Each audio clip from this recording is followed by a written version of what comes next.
On April 1st, 2014, two young Dutch women left for what was supposed to be a short daytime hike in Panama. They were healthy, experienced travelers, happy, smiling in photographs taken just hours before. They packed light, expecting to return before sunset. They never came back. What investigators found weeks later, inside a camera discovered near a riverbank, would become one of the most disturbing unsolved mysteries in internet history. This is the story of Kris Kremers and Lisanne Froon. Kris was 21 years old, thoughtful, creative, and dependable. Her friends described her as someone who always had a plan, always kept her head. Lisanne was 22, athletic, adventurous, and passionate about travel. The two had been close friends for years. Their goal for this trip was simple: travel to Panama, learn Spanish, volunteer with local children, see the world before the next chapter of their lives began. They arrived in Boquete, a peaceful mountain town in western Panama, known for coffee farms, hiking trails, and friendly locals.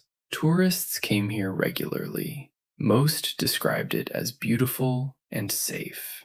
On the afternoon of April 1st, Kris and Lisanne decided to hike the Pianista Trail. It was one of the area's most popular routes. Manageable, well-known, not considered dangerous. They carried minimal supplies: a backpack, 2 phones, a digital camera, a small water bottle, light snacks, no extra clothing, no overnight gear. They were not planning to be gone long. At around 11 a.m., they started walking. For the first several hours, everything appeared normal. Photos recovered later from their camera showed them smiling at scenic viewpoints, posing on the trail, enjoying an ordinary travel day. Then came photo 508. It showed Kris standing near the Mirador, a scenic lookout at the top of the trail. She looked calm, relaxed. The sky behind her was bright and clear. Nothing in the image suggested anything was wrong. This is believed to be one of the last known photographs of Kris Kremers alive. From this point, the logical choice would have been to turn around and head back toward town. Instead, evidence suggests they continued forward, beyond the summit, deeper into unfamiliar jungle territory. Nobody knows why. At 4:39 p.m., one of the girls attempted to call emergency services. The call failed. No signal. She tried again, failed again. Over the days that followed, repeated emergency calls were placed from both phones. April 1st, April 2nd, April 3rd, April 4th.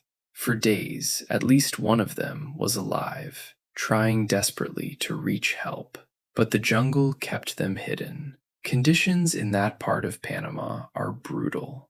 Dense vegetation, steep terrain, rivers running fast through narrow gorges, cliffs with no warning, rain that comes suddenly and doesn't stop, insects, snakes, complete disorientation within minutes of leaving the marked path. Even experienced hikers get lost here. But what happened next made investigators stop and stare.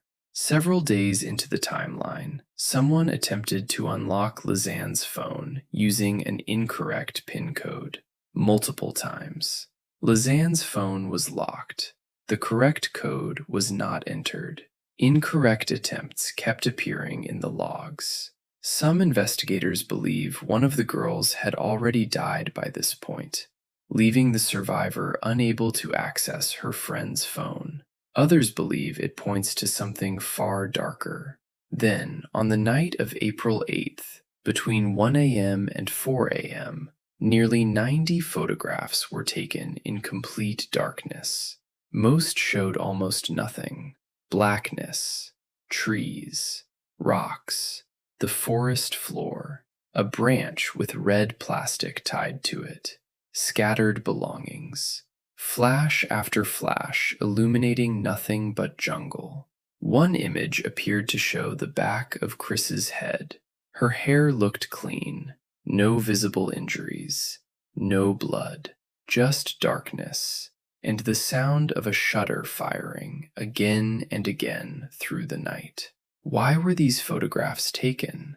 Some believe the girls were using the camera flash as a light source, trying to navigate or signal rescuers.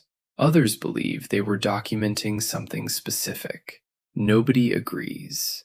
Nobody knows. In June 2014, nearly 2 months after they disappeared, a local woman found a blue backpack near a riverbank.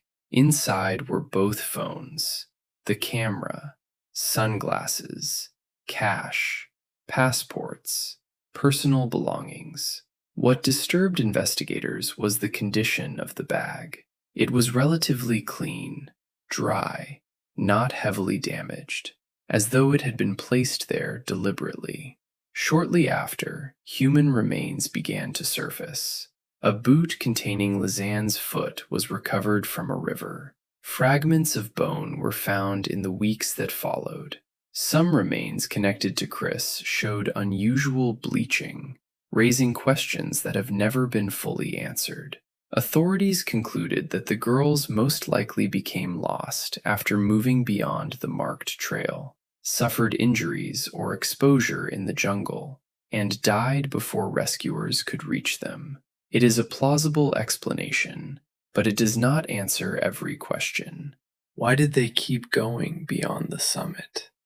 Why were 90 photographs taken in the middle of the night?